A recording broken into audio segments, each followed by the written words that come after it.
que ba ñu gisee ni dañoo bàyyi Tahirou Sarr moom mu des ci kaso bi on se demandait pourquoi démb ñu gis ministre bi ñu dénk wàllum justice def benn déclaration ci kanam journaliste yi wax yeneen mbir muy nee na ay appel téléphonique ay téléphones yoo xam ne yor na ko ci kaso bi moom Farba Ngom te amu ci sañ-sañ bi ba sax ñu maanaam topp ci beneen procédure maanaam jamono ji waxatuñu sax xaalis bu ñu ko doon toppee lii la ñuy wax nan nga ko gisee El Hadj Malick. Je ne sais pas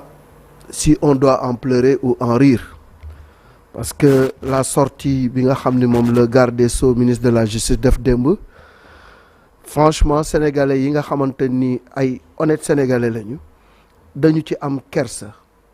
parce que le ridicule ne tue pas. dafa am lu nga xam ne moom la ñu def fond de campagne régime bi jëm ci reddition des comptes ak alalu réew mi nga xam ne dafa am ñu ko caxatee sàcc alalu réew mi jaawale seen poos ak poosu réew mi ñu ne dañuy taxawal pôle judiciaire financier pour topp ñooñu ba xaalis bi nga xam ne dañ jàpp ne dañ ko sàccoon ñu delloosi ko ci gafak ak réew mi loolu bu amee mooy li gën te mooy dëgg yi tamit alors ñu jàpp ci Farba Ngom ak Tahirou Sarr ak ñeneen mais bi ñuy jàpp Farba Ngom ministre de la justice garde des Sceaux dafa wax ba mu waxee am conférence de presse bu nga xam ne procureur du pôle judiciaire financier ak procureur de la République ñoom ñoo ko def pour wax li nga xam ne moom la ñu gis ak li ñuy toppee Farba Ngom ak Tahirou Sarr mu jëm ci xaalis bu nga xam ne ñi ngi wax 125 milliards de francs CFA dem ba egg sax ci chiffre 91 virgule nangam milliards de francs CFA ñuy xaar naka la ñuy def ba asseoir accusation yooyu ba xaalis boobu dellusiwaat ci gafaka réew mi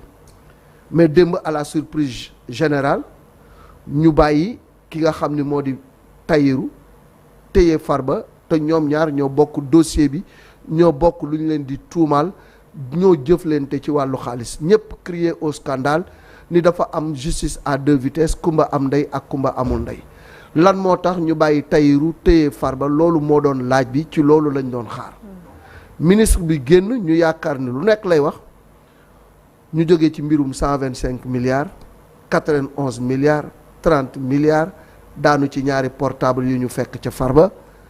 ñu ne violation la ci règle yi nga xam ne moom moo régir lii di prison yi mu nekk article 87-15 bu règlement intérieur bu prison yi parce que prisonnier dañ koy tere mu yor portable loolu beneen mbir la alors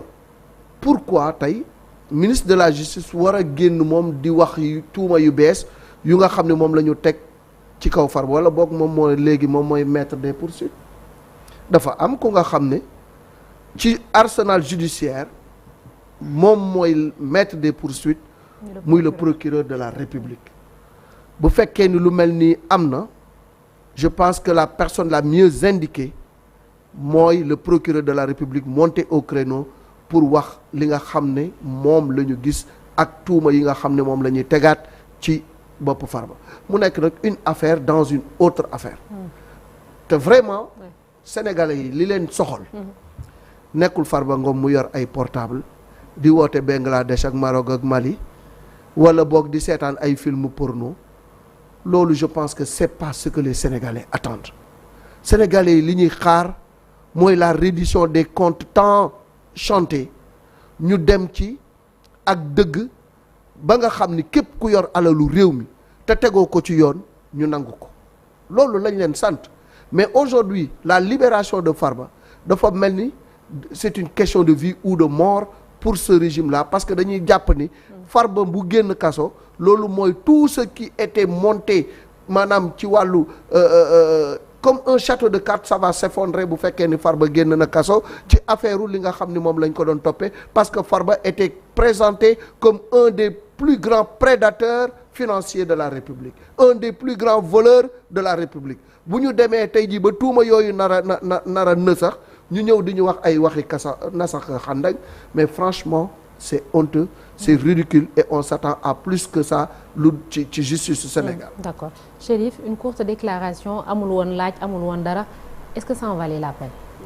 non, non du tout hein, vraiment jaru ko woon parce que nous quand on a appris que garde des Sceaux di def conférence de presse on pensait que vraiment dina ñëw waaw teg ci nit ñi loxoy nit ñi loo xamante ni bees na mais lii même un communiqué de l'administration pénitentiaire aurait suffi parce que un détenu boo xamante ne fekk nañ ko mu yor lu ñu tere ci kaso bi loolu y a rien de nouveau chaque jour nga dégg fii ay prisonniers mbiram dorog sax da nga koy dégg ñu ne prisonniers yi am na mais yooyu bu amee en interne administration pénitentiaire wala moom ministre bi day joxe ndigal. ñu mën a def visite inopinée yi ci chambre détenu bien sûr loolu bon ko fi doon def ba jóg bu ñu duggoon tey ci suñ kaso yi ba def ces visites là ba jóg téléphone yi gëm naa ni lan fay fekk ci téléphone mu ëpp téléphone yi ni jaay marché alizé. defoon nañ ko fi je pense il y a day am mais yoon da koo tere mais bu ko yoon tere encore une fois faire une enquête bu enquête bi jàllee ñu situer les responsabilités kan parce que détenu bi moom koo xamante dañ ko privé de liberté luxusut téléphone ngir jot ci mais dafa dañ ko indil kan moo ko indil ak buñ ko indilee aussi bu dee administration pénitentiaire yi nga xamante ñoom dañ leen a dénk prisonniers yi ngir ñu saytu leen nun mën a sàgganee ba prison ba téléphone bi dugg également ci kaso bi yooyu la quoi bu ko defee nit ñi mën a avancer mais y a des détails yoo xamante ni mënoon naa ñàkk wax dëgg yàlla am parce que kersa sax mayu ko ñuy dugg ci wax dëgg yàlla am loo xamante ni xale bu ndaw sax boo ko waxoon du ci dellusiwaat di ko waxaat parce que du loolu la ni xaar ci garde des Sceaux am na ci yeneen aspect yoo xamante ni quand même day violer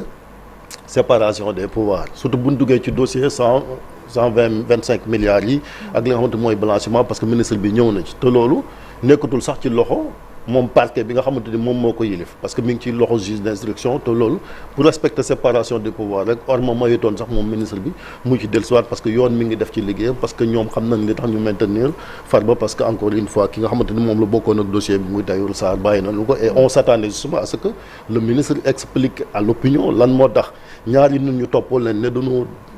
këpp alali Sénégal am nun ca def ñu bàyyi kenn ki ci des mu nekk si kaso bi loolu c'est des questions mooy li nga wax bu doon am na ay questions réponses les journalistes dinañ ko poser ay questions jëm ci wàllu même sur l'état de santé de Farba parce que foofu dem na ba ne di ci jiñ médias yi mais c'est faux ça c'est totalement faux parce que fii c'est pas les médias qui ont établi certificat médical Farba c'est le juge d'instruction waxuma sax boo xam ne Farba ka njëkk a def ak ses avocats juge d'instruction Idrissa Diarra mi nga xamante ni moo yor dossier Farba Ngom def lu na contre expertise ay médecins yoo xamante ne assermenté te loolu médecins yi du ñooy autodésigné wu yooyu bu amee ku nga xam ne ordre des médecins ñoom ñooy choisir ñenn ci ñoom daal ne leen ñu dem muy ay professeurs d'université yoo xamante ni ñëpp xam nañ leen ñoom it ñu def loolu wane ne kii état de santé am munta dëppoo ak nekk ci kaso bi donc bu fekkee loolu génn na ma ngay layloo et cetera pour wax ne parce que médias yi ñoo ne Farba Ngom munta nekk kaso wala daf feebaral nangam loolu du dëgg c'est pas vrai loo xamante ni venant quand même ci ab garde des Sceaux jëm ci wàllu. c'est beaucoup plus facile d'accuser les médias. c'est comme toujours parce que vraiment loolu mooy loolu c'est de l'irresponsabilité d'ailleurs jëm ci wàllu mooy dossier médical bu ñu ñëw ci dossier médical nag parce que looloo tax ministre bi wax na lu am solo loo xam tamit yoon da koy tere muy nga ay procès-verbaux yu seen mais fii Sénégal chaque jour procès-verbaux yeeg maire yaa ngi koy jaayee caaf voilà ni ñu koy jaayee caaf et bërki demu conseil des ministres il y a un mois dañu nommé kenn ku ñuy wax Idrissa Sow moom lañ toftal léegi ci directeur général bu ANASER